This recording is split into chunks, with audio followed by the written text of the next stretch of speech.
For this video, I'm going to take you on a trip report and review of Islands of Adventure, located in Orlando, Florida.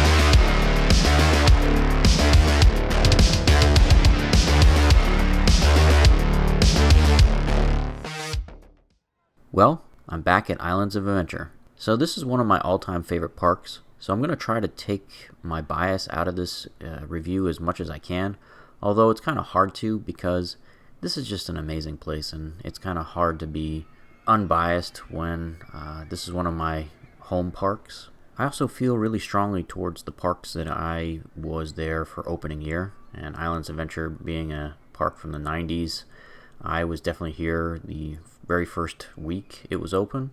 I can say the same for Epcot in 1982, and I also opened Universal Studios in 1990, I think it was. So a lot of these parks, I remember the very first week they were open in many cases, and it really does almost bring back some nostalgia by being here every time. And I just feel like it's like, I guess, almost like you're a parent and you're seeing your kids grow up and you're kind of proud of what they've become. For this review, I also feel like I have to get a disclaimer out of the way. When I was a kid growing up, I was a huge Disney fanboy, and as those parks have deteriorated over time through cost cutting and loss of rides, and Islands of Adventure has another example of how Universal Studios has just rocketed forward against Disney as competition. They've got the Spider-Man ride, which is over 20 years old, and it's located here in Islands of Adventure.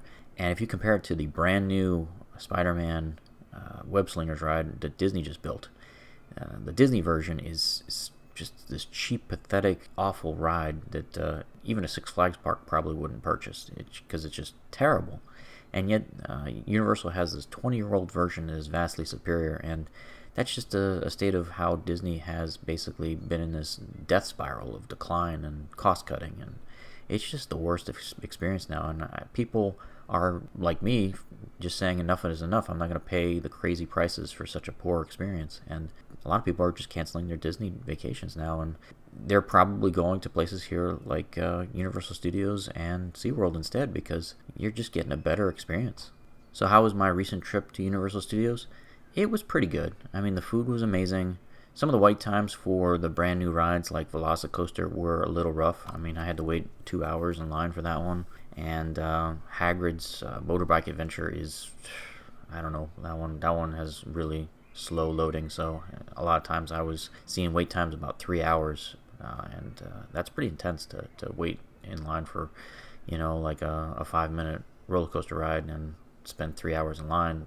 There were a lot of walk-on rides though, like Men in Black was kind of a walk-on all day, and some, the older rides in Universal Studios are especially kind of light when it comes to traffic, and nobody seems to wait in line anymore for Fast and Furious, but that's because that's kind of a mediocre ride too. Rip Ride Rocket had a short wait all day. It was about 30 minutes for most of the day, which was pretty good. The wait time for Hulk was also around a half hour to 45 minutes for most of the day, so you can get some quality rides in on some of the older attractions for sure. I hopped on Skull Island for the first time because the wait time was only 15 minutes, and it was pretty good. I mean, I think they had a couple too many projection screens, but otherwise it's a good ride. This is the first time that I've been to the park since Velocicoaster opened, and I was really happy with that ride. I love the scenery over the lagoon, and it was pretty cool that they kind of shoehorned it into Jurassic Park. I didn't think there was enough room for a roller coaster, but I stand corrected. I'm not sure it's worth a 2-hour wait, but if you're really into coasters, then it is. It's definitely my new favorite roller coaster. Just all the launches, and like I said, I was always a huge Jurassic Park fan, so not a shock that it's my favorite coaster at the moment. One of the things that I've noticed about Universal and Disney is they're kind of shifting places now.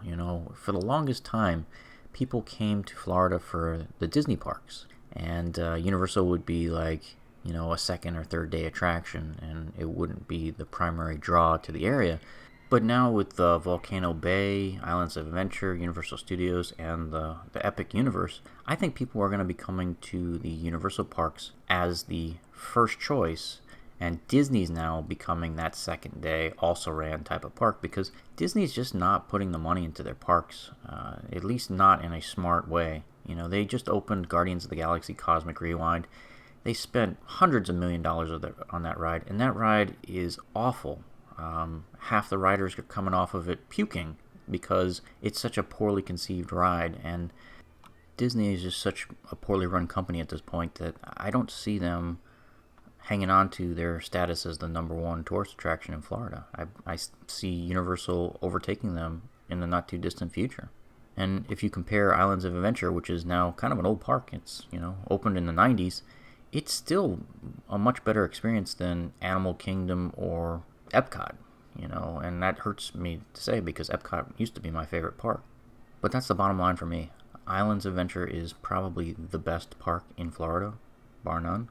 They have just a nice collection of rides and the best theming when it comes to how the park looks.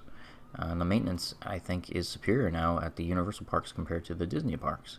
I see so many burned out bulbs and animatronics that don't move anymore at Disney parks that Islands is the preferred place to go. And I actually go to Universal parks now more than Disney parks.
Thanks for watching this episode of The Adventure Schmuck.